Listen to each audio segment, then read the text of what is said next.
دەمێ ئاگادارتان بکەمەوە کە کەسی شێروانی گەیشتە سەر مێزی تولسیگا بار کە بەرپرسی ئاسایشینەتەوەی ئەمریکایە یەکێک لە بڕیاردەرە گەورەکانی دنیاە ئەو ژنە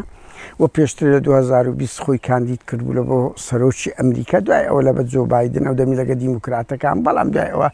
لە 2022 بەگەڵ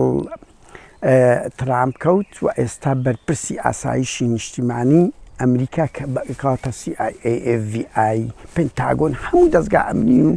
کانی ئەمریکا و یەکێک لە ژماردەرەکانە من نازانم یعنی بەڕاستی ئاستی گفتوگۆکان چ بۆ گەیشتە چێ بەس ئەزانم دۆستەکەی پێگوترایە کە ئەوە مامەڵە عەقڵی مەسرور بارزانانی لەگە کەیسێکی وەکو ڕۆژنامەنووس شێروانی دەکات بەڕێزان ئێمە نەک ئەوە بە دەیان و سەدان لەو نمونانەمانەیە من هەر لێرە نمونەیەش کە دێنمەوە کاک ڕەنزەرگراوی لەگەر ئافرەتێکی کەمێک بە تەمەن لە خۆی گەورەتر بوو چەند ساڵێک کۆنتاکت و برادایەتی هەبوو بڕوا بکە ئەو ژنە سکرتێری تایبەتی جۆزیف بورێل بکە وەزیری خارجی هەموو یەکێتی ئەوروپای هەر 28 وڵاتەکە بوو کاکە ئەوڕۆ دنیا وا بەسییر بووە خەڵک بە ئاسانی دەگاتە ئەو ناوەندە جیهانیانە ئەو کەسە گرنگانە هەم زانیاری پێ بگا هەم هەندێک شت هەیە لەگەڵ ینی ئێمەمانان لۆگۆکەی ناو سوسیال میدیانیان ئەوان ئەمە لۆگۆکەین ئەوان خەڵک هەیە ئەم نیشتیمانی خۆش دەوێت قوربانی لۆدایە شەهیدیدایە قبوڵی نییە بارزانی و تاالبانی ئاوا مامەڵە لەگە دەکەن وە بزگەلەوە بە سەدان کچ و کوڕی کورت گەیشتنە ناو شوێنی هەستیاریان برادایەتیان هەیە لەگەر ئەو بەرپرس و کەسایەتیانە ئاوە کەیسەکان دەچن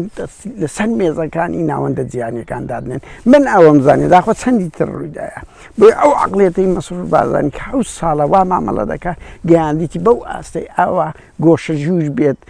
ئەگەر کۆن لە ناوەندە جیهانیەکان گۆشەگیر بێسە لە عێراقی و هەرێمی کوردستانیش گۆشەگیر بووە مەگەر بەس کاکە هەمە بە کەڵکییان بێتن کەس نەما ینی هیچ بە سابی لە پادی ناگا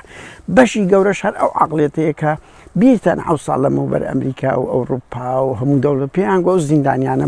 بەرینەدا ئاوا ئێستا بوویتە سێبەری وەکوش سەردەشت و کاوە و بیداج و سۆران زیندانیکردنی شێروان و ئەو شێوە مامەڵەی لەگەری سێبەرەکە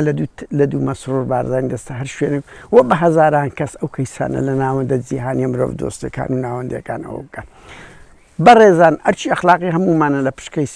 شێروانی وە ساڵیادی ئەو شەهیدانە بەرز ڕابگرین هەر لەبەر هەندێک دەشمێ ئاگادارتان بکەوت سبەی ساعت 6 ئێمە لە